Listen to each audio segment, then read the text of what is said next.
ಸ್ನೇಹಿತರೆ, ಈ ವಿಡಿಯೋನ 5-6 ಜನ ಲೈಕ್ ಮಾಡಿದ್ರೆ ಸಾಕು, ನಾನು ಸಾರ್ಥಕ ಅನ್ಕೊತೀನಿ. ಯಾಕೆಂದರೆ ಈ ಮಾತುಗಳನ್ನು ನನ್ನ ಹೃದಯಾಂತರಾಳದಿಂದ ನಾನು ಹೇಳ್ತಾ ಇದ್ದೀನಿ. ಇದು ಕೆಲವರಿಗೆ ಸಮಾಧಾನಗೊಳಿಸಿದ್ರೆ ಸಾಕು, ನನ್ನ ಉದ್ದೇಶ ಈಡೇರಿದೆ ಅಂತ ಅಂದ್ಕೊಳ್ತೀನಿ. ಕಾರಣ, ಈ ವಿಡಿಯೋನ ಕೆಲವು ಪುರುಷರಿಗಾಗಿ ನಾನು ಮಾಡ್ತಾ ಇದ್ದೀನಿ.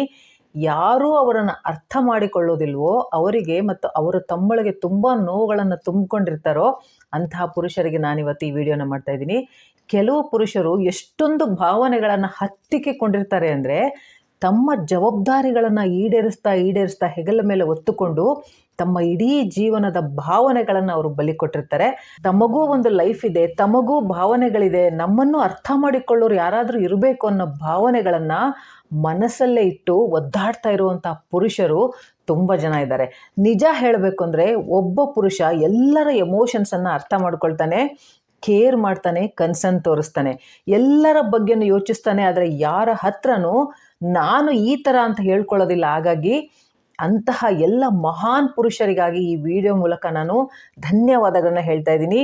ಇಷ್ಟೊಂದು ಜವಾಬ್ದಾರಿಗಳನ್ನು ನಿವಾರಿಸ್ತಾ ಇರೋದಕ್ಕೆ ನಿಮಗೆ ಧನ್ಯವಾದಗಳು. ನಿಮ್ಮೆಲ್ಲ ಭಾವನೆಗಳನ್ನು ನಿಮ್ಮೊಳಗೆ ಹತ್ತಿಕ್ಕಿಕೊಂಡು ಎಲ್ಲರನ್ನ ಚೆನ್ನಾಗಿ ನೋಡ್ಕೊಳ್ತಾ ಇರೋದಕ್ಕೆ ಥ್ಯಾಂಕ್ ಯು. ಚಿಕ್ಕದರಿಂದ ಹಿಡಿದು ದೊಡ್ಡ ಜವಾಬ್ದಾರಿಗಳನ್ನು ತೆಗೆದುಕೊಂಡು ನಿಭಾಯಿಸ್ತಾ ಇರೋದಕ್ಕೆ ಧನ್ಯವಾದಗಳು.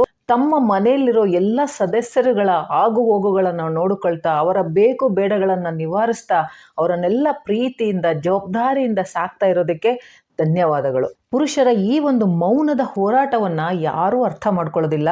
ಸುಸ್ತಾಗಿ ಮನೆಗೆ ಬರ್ತೀರಾ, ಆದರೂ ಮನೆಯವರಿಗೆ ಬೇಜಾರಾಗಬಾರ್ದು ಅಂತ ನಗ್ತಾ ಇರ್ತೀರಾ, ಯಾವುದಕ್ಕೂ ಕಂಪ್ಲೇಂಟ್ ಮಾಡೋದಿಲ್ಲ, ದಿನಾ ಹೋರಾಡ್ತಾನೆ ಇರ್ತೀರಾ, ಜವಾಬ್ದಾರಿಗಳನ್ನು ನಿಭಾಯಿಸ್ತಾನೆ ಇರ್ತೀರಾ, ಯಾವುದೇ ಒಂದು ಲೋಪದೋಷ ಇಲ್ದಂಗೆ.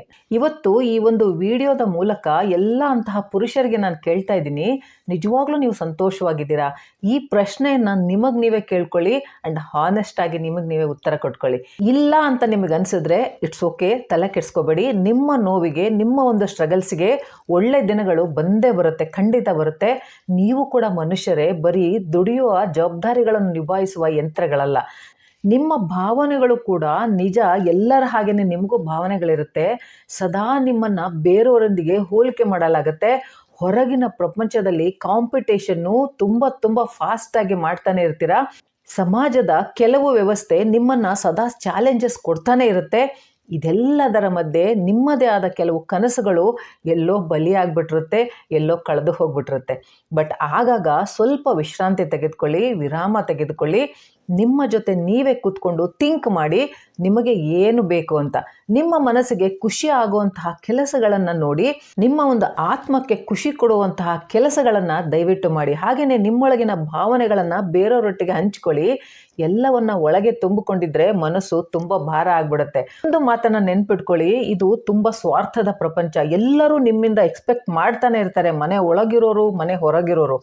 ಏನು ಬೇಕು ಏನು ಬೇಡ ಅನ್ನೋದನ್ನು ನಿಮಗೆ ಯಾವತ್ತೂ ಯಾರೂ ಕೇಳೋದಿಲ್ಲ.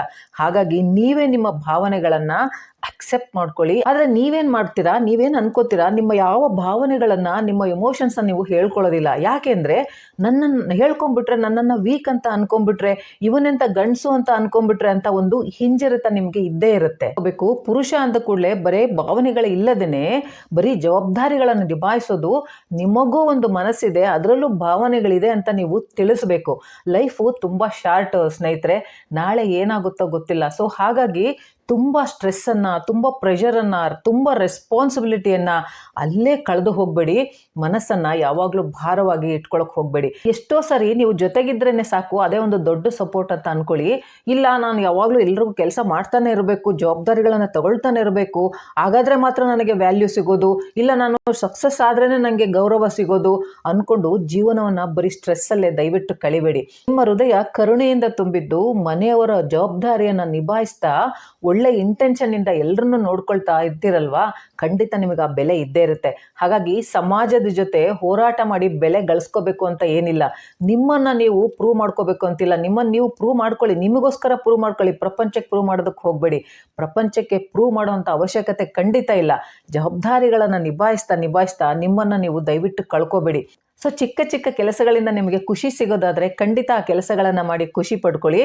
ಅದನ್ನು ಬೇರೆಯವರು ನೋಡಿ ನಗ್ತಾರೆ, ಪರವಾಗಿಲ್ಲ, ನಿಮಗೆ ಖುಷಿ ಆದರೆ ಸಾಕು, ತಲೆ ಕೆಡಿಸ್ಕೋಬೇಡಿ. ನಗೋರು ಯಾರು ನಿಮಗೋಸ್ಕರ ಖುಷಿನ ತಂದು ಕೊಡೋದಿಲ್ಲ. ಯಾವುದೇ ಸಂದರ್ಭಗಳು ಪರ್ಮನೆಂಟ್ ಅಲ್ಲ, ಯಾವ ಮನುಷ್ಯರು ಇಲ್ಲಿ ಪರ್ಮನೆಂಟ್ ಅಲ್ಲ. ಹಾಗಾಗಿ ಪ್ರೆಸೆಂಟಲ್ಲಿ ನಿಮಗೋಸ್ಕರ ಕೆಲವು ಕ್ಷಣಗಳನ್ನು ಕಳೆಯೋದನ್ನು ಕಲ್ತ್ಕೊಳ್ಳಿ. ತುಂಬ ಜನ ನಿಮ್ಮನ್ನು ಜಡ್ಜ್ ಮಾಡ್ತಾರೆ, ಕೆಲವರು ಸಾಥ್ ಕೊಡ್ತಾರೆ, ಕೆಲವರು ಬಿಟ್ಟು ಹೋಗ್ತಾರೆ, ನಿಮ್ಮನ್ನು ತಪ್ಪು ತಿಳ್ಕೊಳ್ತಾರೆ. ಬಟ್ ಇಂಪಾರ್ಟೆಂಟ್ ಏನು ಅಂದರೆ, ನಿಮ್ಮನ್ನು ನೀವು ಜಡ್ಜ್ ಮಾಡ್ಕೊಳ್ಳೋದಕ್ಕೆ ಹೋಗಬೇಡಿ, ನಿಮ್ಮನ್ನು ನೀವು ತಪ್ಪು ತಿಳ್ಕೊಬೇಡಿ. ನಿಮ್ಮ ಬಗ್ಗೆ ನೀವೇ ಒಂದು 4 ಒಳ್ಳೆ ಮಾತುಗಳನ್ನು ಆಡೋದನ್ನು ಶುರು ಮಾಡ್ಕೊಳ್ಳಿ. ಯಾಕೆಂದರೆ ಕೊನೆ ಗಳಿಗೆಯಲ್ಲಿ ನಿಮ್ಮ ಜೊತೆ ಬರೋದು ನಿಮ್ಮ ನೆನಪುಗಳು, ಸಂತೋಷದ ಕ್ಷಣಗಳು ಅಷ್ಟೇ. ನೀವು ಎಷ್ಟೇ ಆಸ್ತಿ, ದುಡ್ಡು, ಜವಾಬ್ದಾರಿಗಳನ್ನು ನಿಭಾಯಿಸಿದ್ರು ಕೂಡ ಅದ್ಯಾವುದು ಅಥವಾ ಯಾರೂ ನಿಮ್ಮ ಜೊತೆಗೆ ಬರೋದಿಲ್ಲ. ನಿಮ್ಮನ್ನು ನೀವು ಕಳ್ಕೊಳ್ಳೋದಕ್ಕೆ ಹೋಗಬೇಡಿ. ಪ್ರಪಂಚ ಏನು ಅಂದ್ಕೊಂಡ್ರು ನಿಮಗೆ ನೀವು ಸರಿಯಾಗಿದ್ದರೆ, ಸರಿಯಾದ ಮಾರ್ಗದಲ್ಲಿ ಯಾರಿಗೂ ಕೇಡು ಮಾಡದೆ ನಡೀತಾ ಇದ್ದರೆ ನಿಮ್ಮನ್ನು ನೀವು ಗೌರವಿಸ್ಕೊಳ್ಳಿ. ಜೀವನದ ಕೆಲವು ಕ್ಷಣಗಳು ನಿಮಗೋಸ್ಕರ ದಯವಿಟ್ಟು ಜೀವಿಸಿ. ಪುರುಷ ಅನ್ನೋನು ಸಮಾಜದ ಒಂದು ದೊಡ್ಡ ಭಾಗ, ಒಂದು ದೊಡ್ಡ ಅಂಗ. ಪುರುಷ ಇಲ್ಲದ ಸಮಾಜ ಖಂಡಿತ ಇಲ್ಲ. ತಾಯಿಗೆ ಮಗನಾಗಿ, ಸಹೋದರಿಗೆ ಸಹೋದರನಾಗಿ, ಹೆಂಡತಿಗೆ ಗಂಡನಾಗಿ, ಮಕ್ಕಳಿಗೆ ತಂದೆಯಾಗಿ, ಸಹೋದರರಿಗೆ ಸಹೋದರನಾಗಿ, ಸ್ನೇಹಿತರಿಗೆ ಸ್ನೇಹಿತನಾಗಿ ಎಲ್ಲ ಜವಾಬ್ದಾರಿಗಳನ್ನು, ಎಲ್ಲರ ಭಾವನೆಗಳನ್ನು ನಿಭಾಯಿಸ್ತಾ ಇರ್ತೀರಾ. ಹಾಗಾಗಿ ನಿಮಗಿರುವಂತಹ ಒಂದು ವ್ಯಾಲ್ಯೂ ಏನಿದೆ ಅದು ತುಂಬ ದೊಡ್ಡದು, ತುಂಬ ಅಗಾಧವಾದದ್ದು. ಯಾರು ಏನೇ ತಪ್ಪು ಅರ್ಥ ಮಾಡಿಕೊಂಡ್ರು, ನಿಮ್ಮನ್ನು ಹೀಯಾಳಿಸಿದ್ರು ಕೂಡ ಅದನ್ನು ಮನಸ್ಸಿಗೆ ತಗೊಳಕ್ಕೆ ಹೋಗಬೇಡಿ, ಜೀವನವನ್ನು ಹಾಳು ಮಾಡ್ಕೊಳಕ್ಕೆ ಹೋಗಬೇಡಿ.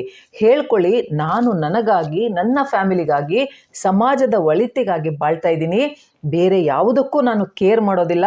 ನಾನೇನಿದ್ದೀನಿ ಅದು ನನಗೆ ಓಕೆ, ನಾನು ನನಗೋಸ್ಕರ ಪರ್ಫೆಕ್ಟ್ ಆಗಿದ್ದೀನಿ, ಬೇರೆಯವರ ವ್ಯಾಲಿಡಿಟಿ ನನಗೆ ಬೇಕಿಲ್ಲ. ಪ್ರತಿಯೊಬ್ಬ ಹೆಣ್ಣು ನಿಮಗೋಸ್ಕರ ಪ್ರೌಡ್ ಫೀಲ್ ಮಾಡ್ತಾಳೆ. Hats off to you all the men, and thank you so much. Thank you very much for your great support and responsibility. ಎಲ್ಲ ಜವಾಬ್ದಾರಿಯುತ ಪುರುಷರಿಗೆ ಅನಂತ ಧನ್ಯವಾದಗಳನ್ನು ಹೇಳ್ತಾ ಈ ಒಂದು ವಿಡಿಯೋ ಮುಗಿಸ್ತಾ ಇದ್ದೀನಿ. ಮತ್ತೆ ಮುಂದಿನ ವಿಡಿಯೋದಲ್ಲಿ ಭೇಟಿ ಮಾಡ್ತೀನಿ. ನಮಸ್ಕಾರ.